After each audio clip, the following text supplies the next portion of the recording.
नमस्कार शेतकरी मित्रांनो, स्वागत आहे आपलं दत्ताचौले माहिती आपल्या यूट्यूब चॅनलमध्ये। आज दिनांक 23 सप्टेंबर 2025 रोजी मंत्रिमंडळाची अत्यंत महत्त्वाची बैठक घेण्यात आलेली आहे। राज्यभरात जे काही पूर परिस्थिती उडावलेली आहे, परतीच्या मौसमामुळे किंवा अतिवृष्टीमुळे, ढगफुटीमुळे जे काही संकट शेतकऱ्याला सामोरे जावं लागत आहे, त्याला मदत कशी करता येईल त्याचा आढावा बैठक ही आज मंत्रिमंडळात घेण्यात आलेली आहे। आणि त्याच्यात निर्णय असा झालेला आहे की जवळपास 2215 कोटी इतका निधी वाटप करण्यासाठी मंजुरी दिलेली आहे आणि राज्यातील बाधित शेतकऱ्यांची संख्या ही 31,64,000 इतकी ठरवण्यात आलेली आहे। मग नेमकं कोणकोणते जिल्हे आहेत, कोणत्या महिन्यासाठी ही मदत मिळत आहे, म्हणजे जून जुलै ऑगस्ट तर्फे कोणत्या महिन्यामध्ये ही मदत मिळणार आहे, किती त्या जिल्ह्यातील बाधित शेतकऱ्यांची संख्या आहे आणि वाटप किती होणार आहे ते थोडक्यात सविस्तर आपण या व्हिडिओच्या माध्यमातून जाणून घेणार आहोत। त्यापूर्वी तुम्ही जर चॅनलवरती प्रथम आला असाल तर माझी तुम्हाला सर्वांना विनंती आहे, चॅनलला सबस्क्राइब करायला विसरू नका, जेणेकरून सरकारी योजनेबद्दल सर्व माहिती तुम्हाला एकत्र उपलब्ध होईल। चला तर मग माहितीला सुरुवात करूया। मित्रांनो, आजच्या मंत्रिमंडळ बैठकीत मुख्यमंत्र्यांच्या माध्यमातून हे सांगण्यात आलेले आहे की जे काही 2215 कोटी जे वाटप होणार आहे ते जिल्हानिहाय याद्या देण्यात आलेल्या आहेत।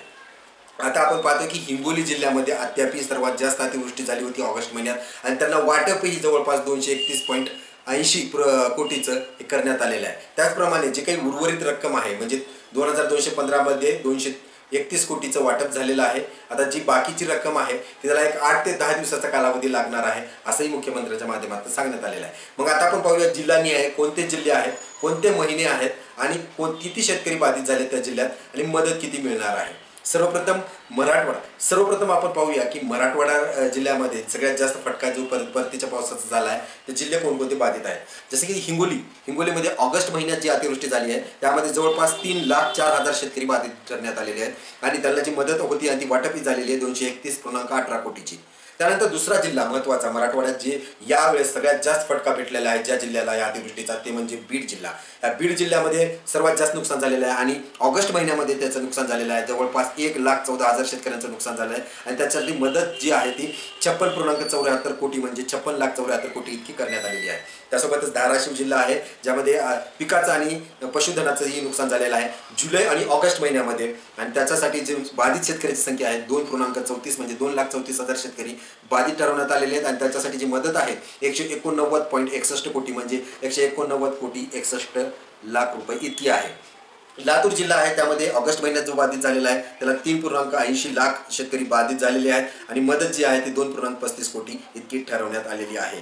त्यानंतर आपण पाहूया की पश्चिम महाराष्ट्रामध्ये थोड्या का होणार प्रमाणात तिथेही अतिवृष्टी झालेली आहे आणि त्या साईडला किती नुकसान झालेले आहे आणि किती बाधित जिल्हे आहेत, कोणकोणते शेतकरी बाधित संख्या किती आहे आणि मदत किती झालेली आहे। नाशिक जिल्ह्यामध्ये ऑगस्ट महिन्यात जे काही नुकसान झालेले ते 7,108 शेतकऱ्यांचं झालंय आणि जवळपास 3.82 कोटी इतकी मदत ही देण्याची ठरलेली आहे। धुळे जिल्ह्यामध्ये ऑगस्ट महिन्यातच 72 शेतकरी बाधित आहेत, 2 लाखाची मदत देण्याचं ठरलेलं आहे। नंदुरबारमध्ये ऑगस्ट महिना आहे 25 शेतकरी बाधित आहेत, 1 लाख रुपयाची मदत देण्याचं ठरवलं आहे।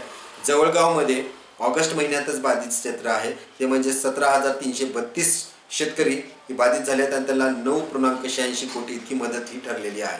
अहिल्यानगरमध्ये ऑगस्ट महिन्यामध्ये 140 शेतकरी बाधित आहेत आणि 6 लाखाची मदत ही देण्यात आलेली आहे।